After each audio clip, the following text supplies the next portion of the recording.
Everyone, तो इस video में क्लास 8 एनसीईआरटी चैप्टर नंबर 3 जो है जिसका नाम है कोयला और पेट्रोलियम। तो आइए इसको देखते हैं। तो पहला सवाल है कि सीएनजी और एलपीजी का ईंधन के रूप में उपयोग करने के क्या लाभ है।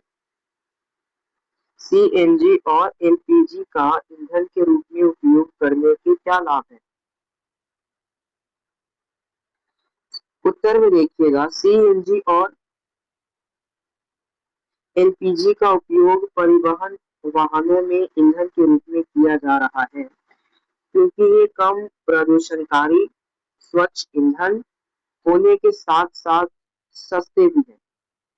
सीएनजी और एलपीजी का अधिक लाभ यह है कि इसे घरों और कारखानों में सीधा जलाया जा सकता है। यहाँ इसकी आपूर्ति पाइपों के माध्यम से की जाती है। ठीक, आप लिखते जाना सभी को। दूसरा सवाल देखिए क्या है। पेट्रोलियम का कौन सा उत्पाद सड़क निर्माण के लिए प्रयोग में लाया जाता है, बताइएगा। पेट्रोलियम का कौन सा उत्पाद सड़क निर्माण के लिए प्रयोग में लाया जाता है। उत्तर में लिखिएगा, आजकल पक्की सड़कों के निर्माण में कोल tar के स्थान पर एक पेट्रोलियम उत्पाद बिटुमेन का प्रयोग किया जाता है। ओके, बिटुमेन ऐसे।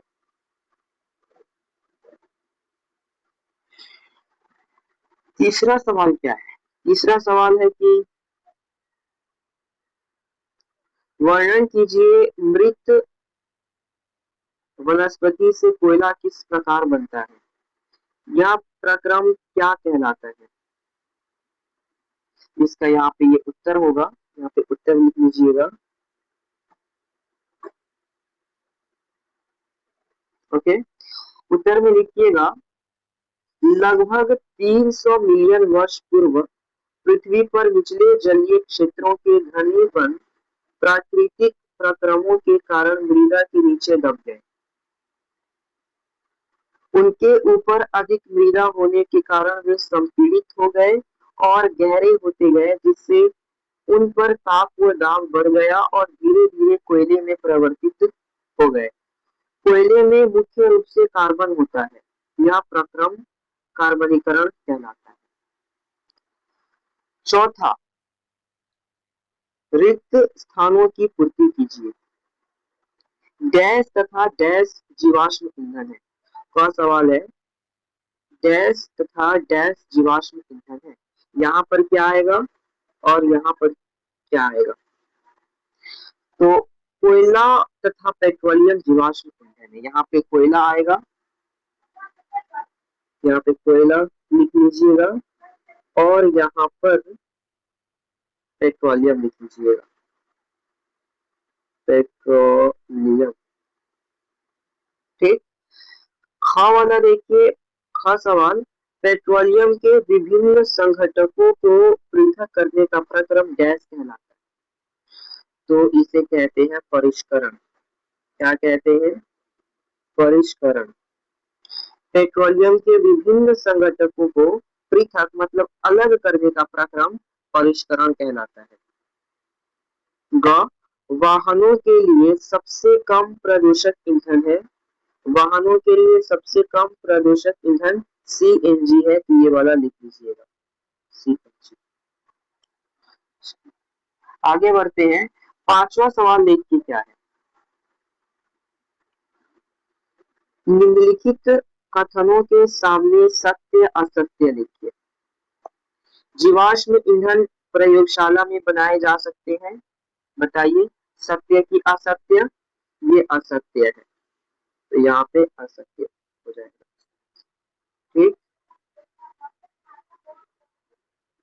आप लोग लिखते चलिएगा।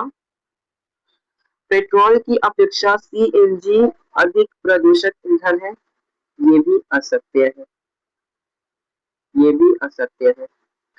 कोक कार्बन का लगभग शुद्ध रूप है। हाँ, ये सत्य है। कोल तार विभिन्न पदार्थों का मिश्रण है, ये भी सत्य है। मिट्टी का तेल एक जीवाश्म ईंधन नहीं है, ये असत्य है। यहाँ पर असत्य आप लिख लीजिएगा, ठीक। यहाँ पर असत्य लिख लीजिएगा आप सब, असत्य। और यहाँ पर है ना, वो तो हो ही गया है। जैसे ये सवाल लिखे है ना, और फिर यहाँ पर आप सत्य लिख लीजिएगा केवल, है ना। फिर ये सवाल लिखे, फिर यहाँ पे आप केवल असत्य लिख लीजिएगा।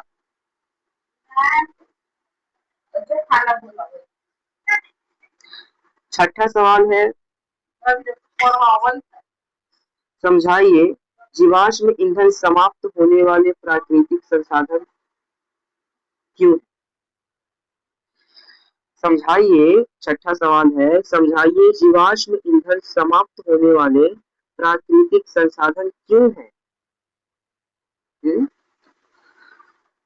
तो यहाँ पर क्या आप लिखेंगे उत्तर में, जीवाश्म ईंधन समाप्त होने वाले प्राकृतिक संसाधन है क्योंकि मृत जीवों को ईंधन में परिवर्तित होने में लाखों वर्ष का समय लग जाता है और उपलब्ध भंडार सिर्फ कुछ सालों तक के लिए ही पर्याप्त है। देखिए, इसलिए हमें इनका न्यायोचित प्रयोग ही करना चाहिए। सातवां सवाल क्या है, सातवां सवाल है कि कोक के अभिलक्षणों और उपयोगों का वर्णन कीजिए। आप क्या लिखेंगे उत्तर में, यह कठोर, सरंध्र और काला पदार्थ है। यह कार्बन का लगभग शुद्ध रूप है। कोक का उपयोग इस्पात के औद्योगिक निर्माण और बहुत से धातुओं के निष्कर्षण में किया जाता है। आठवां सवाल देखिएगा, पेट्रोलियम निर्माण के प्रक्रम को समझाइए। उत्तर में लिखिएगा, पेट्रोलियम का निर्माण समुद्र में रहने वाले जीवों से हुआ। जब ये जीव मृत हुए, इनके शरीर समुद्र के पेंदे में जाकर जम गए और फिर रेत तथा मिट्टी के तहों द्वारा ढक गए। लाखों वर्षों में वायु की अनुपस्थिति, उच्च ताप और उच्च दाब ने मृत जीवों को पेट्रोलियम और प्राकृतिक गैस में परिवर्तित कर दिया। नौवां सवाल यहाँ पे ये है कि आप लोग ध्यान से सुनना, निम्नलिखित सारणी में 2004 से 2010 तक भारत में विद्युत की कुल कमी को दर्शाया गया है। इन आंकड़ों को ग्राफ द्वारा आलेखित करिए। वर्ष में कमी प्रतिशतता को y अक्ष पर तथा वर्ष को x अक्ष पर आलेखित करिए। ये आपको खुद से करना है ना। यहाँ पे ये वाला जो है ना, ये आपको खुद से करना है।